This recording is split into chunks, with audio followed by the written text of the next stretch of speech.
Firstly, it was for the fitness assessment, but within that we built in a session that we have with the umpire coaches, which is also a new position or new roles that we have filled in last year, with 3 umpire coaches that was appointed, and also our match referees, for us to have a feedback session for the end of the season. What happened during the season?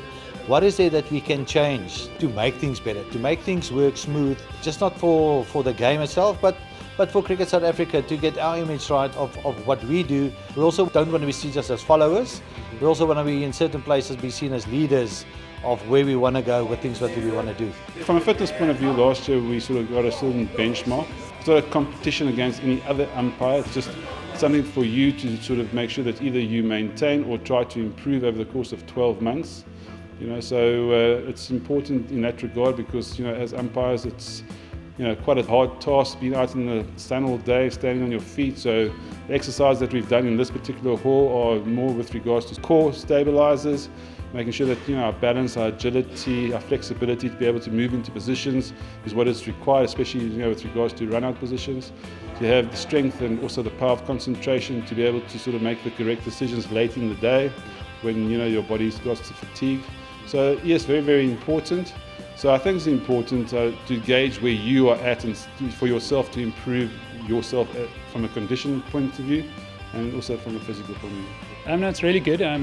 What's nice is that they'll give us a fitness analysis of ourselves. They do like a fitness check, and so they'll try and help us where we can develop as an umpire with regards to our fitness and our nutrition and things like that.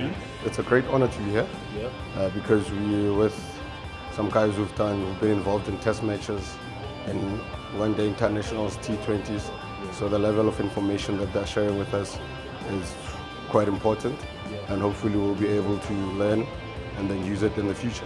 If you go back when I was at that level, it's a big honour to be around a Rudy Koetsen or a Brian Gerling or a Ian Howell, because those are the times when you really learn from your colleagues and you listen to them and you gain the little experience that you are striving to gain. And we always say, they've been there, they've done it.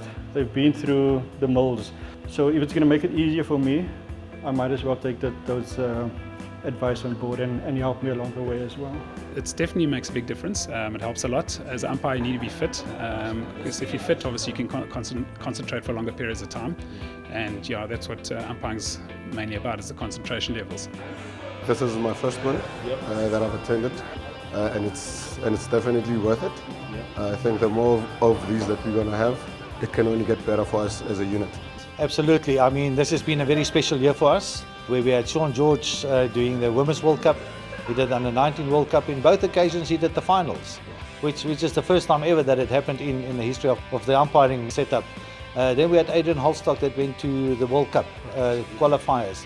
We had Mogani and done the games. He made his debut. We got Aludin Palaka that has been pulled up into the international panel. So yes, it is a great feather in our cap at the moment that to see the progress happening, to see that our umpires are good enough to compete with whoever is up there, and they can hold their own.